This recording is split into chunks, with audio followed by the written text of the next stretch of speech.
की शुरुआत करेंगे रायपुर से मिल रही इस वक्त की बड़ी खबर के साथ, जहां विपक्ष के अविश्वास प्रस्ताव पर चर्चा शुरू हो गई है। नेता प्रतिपक्ष नारायण चंदेल ने आरोप पत्र सदन के पटल पर रखा।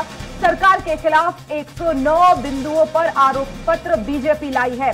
व्यक्तिगत आरोप न लगाए, शिष्टता शालीनता बनी रहे, विधानसभा अध्यक्ष की तरफ से अपील की गई है।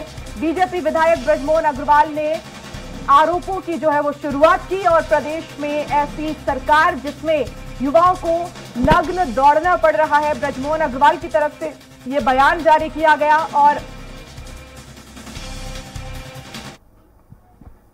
और इसी खबर पर ज्यादा जानकारी के लिए संवाददाता हेमंत शर्मा हमारे साथ लाइव जुड़ गए हैं रायपुर से। हेमंत, आज क्या कुछ खास हुआ, क्योंकि विधानसभा की कार्रवाई अभी भी जारी है, और क्या कुछ आरोप पत्र में बीजेपी ने जो है आरोप लगाए हैं?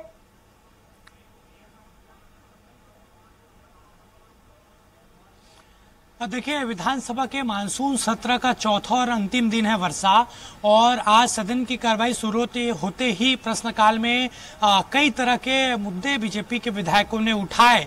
नेता प्रतिपक्ष नारायण चंदेल ने प्रदेश में गौठान से जुड़ा मामला उठाया और उन्होंने कृषि मंत्री से पूछा कि कितने गौठान यहाँ पर स्वीकृत हुए हैं और कितना काम पूर्ण हो चुका है और कितने में पूर्ण हो चुका है। तो इस पर मंत्री की ओर से जवाब आया, लिखित जवाब, और आंकड़े भी दिए गए।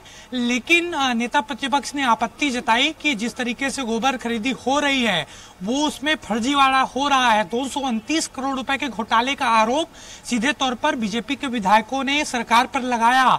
और यहाँ पर इसी बीच जब नेता प्रतिपक्ष सवाल पूछ रहे थे, उसी को में जोड़ते हुए जो बीजेपी के विधायक है अकलतरा से सौरभ सिंह, उन्होंने कहा कि अकलतरा विकास खंड में एक ही परिवार के 3 लोगों ने यहाँ पर 45 लाख का गोबर बेचा, लेकिन उनके यहाँ एक भी गाय नहीं है। उन्होंने सवाल उठाया, जब गाय ही नहीं है तो गोबर उन्होंने किस तरीके से वहां पर बेच दिया। तो तमाम तरीके के घोटाले के आरोप गौठान से जुड़े लगाए गए। गोबर घोटाला का आरोप सीधे तौर पर लगाया गया। हालांकि फिर संधि की ओर से टीका टिप्पणी की गई, व्यवस्था आया, लेकिन फिर भी इस मसले को लेकर काफी हंगामा सदन में हुआ। उसके बाद जैसे ही प्रश्नकाल शुरू हुआ, कैग की रिपोर्ट मुख्यमंत्री भूपेश बघेल ने यहाँ पर सदन के पटल पर रखी।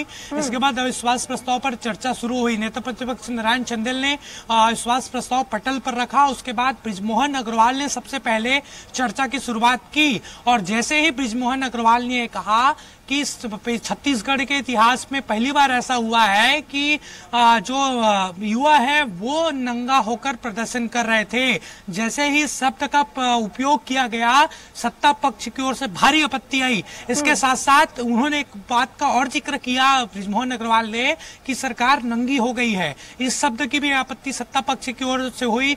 मोहम्मद अकबर ने कड़ी आपत्ति जताई और विधानसभा अध्यक्ष से कहा कि इस शब्द को विलोपित किया जाए।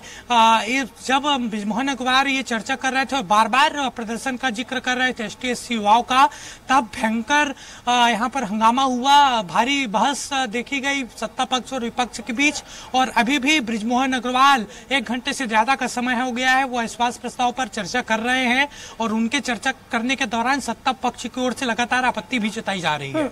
बिल्कुल हेमंत, लेकिन क्योंकि हाल ही में जो घटना हुई नग्न प्रदर्शन को लेकर, उसमें हमने देखा कि सरकार की भी काफी किरकिरी हुई और पूरे देश में काफी किरकिरी हुई।